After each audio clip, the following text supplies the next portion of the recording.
आइए आज देखते हैं सिंगल डोर और डबल डोर में जो हमारे नॉन वाटर कंप्रेसर आते हैं उनको हम कैसे चेक करेंगे, उसका प्रोसेस हम इस वीडियो में देखेंगे। नॉन वाटर कंप्रेसर वो कहलाते हैं जिनमें ओवरलोड और पीटीसी यूज़ होती है, जिनमें पीसीबी नहीं लगी होती है। ये है नॉन इन्वर्टर कंप्रेसर। इसको चेक करने के लिए सबसे पहले आपको ध्यान देना है कि यहाँ पर दो चीज़ें लगी रहती हैं, एक होता है ओएलपी और एक होता है पीटीसी। इसको चेक करने के लिए आपको सबसे पहले ओएलपी को निकालना है।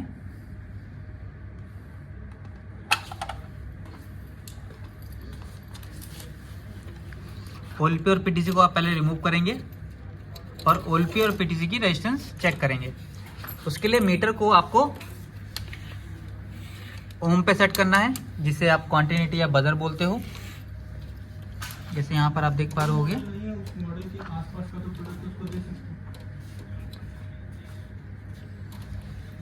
जैसे आप मीटर पे देख पा रहे होगे तो ये ओम पे मैंने सेट कर दिया है। अब जैसे मैं ओएलपी चेक करूंगा तो यहाँ पे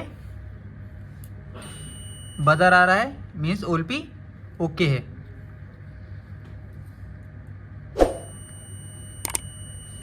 ओएलपी इसकी सही है। उसके साथ साथ अगर हमको पीटीसी चेक करनी है तो पीटीसी चेक करने के लिए आप पीटीसी चेक करेंगे तो पीटीसी चेक करने के लिए आपके पास दो ऑप्शंस आते हैं। आप चाहो तो दोनों पिनों को चेक कर सकते हो यहाँ से, चाहे तो आप इसके बैक साइड जहाँ से पिन्स होती हैं, जहाँ से कंप्रेसर की पिन हम लगाते हैं यहाँ पे, वहाँ पे भी आप इसकी वैल्यू चेक कर सकते हो। तो यहाँ पे जो वैल्यू आएगी आपको, जैसे आप देख पा रहे होंगे, तो यहाँ पे 20 से 40 ओम के बीच में वैल्यू आपको यहाँ पे मिलेगी। 20 से 40 ओम के बीच में आपको दोनों पिनों पे इसकी वैल्यू चेक करनी है। दोनों पिनों पे आप वैल्यू चेक कर रहे हैं तो आपको यहाँ पे 20 से 40 ओम की वैल्यू मिलेगी।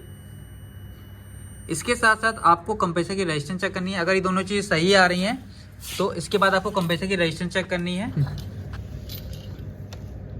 अब रेजिस्टेंस चेक करते हैं। रेजिस्टेंस चेक करने के लिए पहले आपको प्रोड को दोनों को आपस में टच करना है, उसके बाद कंप्रेसर की तीनों रेजिस्टेंस चेक करनी है। तीनों पे रेजिस्टेंस आपको अलग अलग मिलेगी। जैसे हम रनिंग और स्टार्टिंग पे जो वैल्यू चेक कर रहे हैं तो आप यहाँ पे देख पा रहे होगे, तो रनिंग और स्टार्टिंग पे जो वैल्यू आ रही है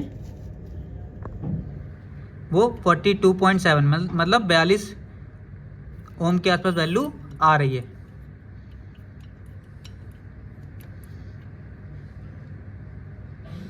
यहाँ 42 ओम आ रही है। अब हम रनिंग और स्टार्टिंग के साथ साथ रनिंग और कॉमन चेक, स्टार्टिंग और कॉमन चेक करेंगे। स्टार्टिंग और जो कॉमन पे जो वैल्यू आ रही है वो 14.9 आ रही है। उसके साथ रनिंग के साथ चेक करेंगे तो 30 के आसपास आ रही है। आपको ये चीज़ समझ में आनी चाहिए कि जो वैल्यू इन दोनों की आ रही थी, रनिंग और स्टार्टिंग की, वो दोनों वैल्यू आपस में कॉमन के साथ डिवाइड हो जाती हैं। मीन्स कुछ परसेंट इसमें डिवाइड हो जाती है। तो रनिंग और कॉमन और स्टार्टिंग और कॉमन के साथ आप वैल्यू चेक करोगे तो इसकी वैल्यू आपको पता चल जाएगी। अगर तीनों पे वैल्यू सही आ रही है, उसके बावजूद भी आपका कंप्रेसर सही नहीं काम कर रहा है, उस कंडीशन पे आपको कंप्रेसर के एम्पेयर चेक करना है। एम्पेयर चेक करने के लिए आपको वापस से ओएलपी पीटीसी लगानी है। इनमें ओएलपी पीटीसी आपको ध्यान देना है। ओएलपी आपको व्हाइट हमारा कॉमन वायर है तो ओएलपी इस पे लगेगा। पिंक वाला वायर जो है हमारा वो आपका स्टार्टिंग पे जाएगा और रनिंग पे जाएगा हमारा ब्लू वायर।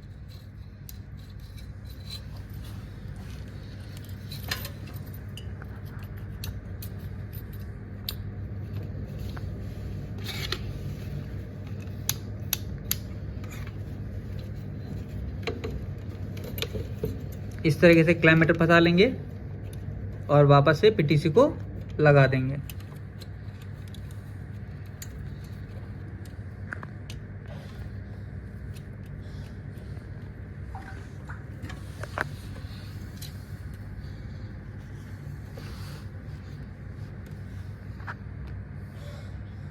अब हम फ्रिज को चालू करेंगे और इसका एम्पेयर चेक करेंगे।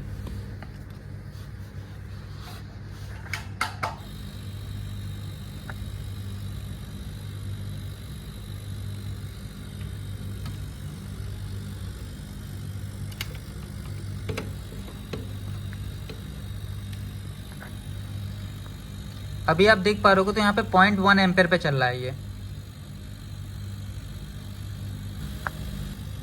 अभी जो हमारा कंप्रेसर है वो 0.1 एम्पेयर पे चल रहा है। आपको एक ध्यान देना, ये 0.1 एम्पेयर पे चल रहा है। अगर ये 1 एम्पेयर से ऊपर जाने लगे तो इसका मतलब हमारा कंप्रेसर खराब हो गया है। यहाँ पे 1 पॉइंट में आना चाहिए तो हमारा कंप्रेसर खराब है। अगर 0.1 में आ रहा है तो 0.1 से लेकर 0.8 तक 0.9 तक हमारा कंप्रेसर, नॉन मेटा कंप्रेसर चलता है। तो आपको एक चीज़ का ध्यान देना है, जब भी आप नॉन मेटा कंप्रेसर चेक कर रहे हैं उस कंडीशन में हमारा जो नॉन मेटा कंप्रेसर होगा वो 0.1 एम्पेयर से लेकर 0.9 एम्पेयर तक ओके काम करता है। अगर 0.9 से ऊपर जाता है, मींस 1 एम्पेयर पे जाता है, तो 1 एम्पेयर पे आपका कंप्रेसर उस कंडीशन में ख़राब है। इस तरीके से आप नॉन मेटा कंप्रेसर की रेजिस्टेंस और OLPPTC की रेजिस्टेंस और कंप्रेसर के हाई एम्पेयर कैसे चेक करना है या पता कर सकते हो। Thank you.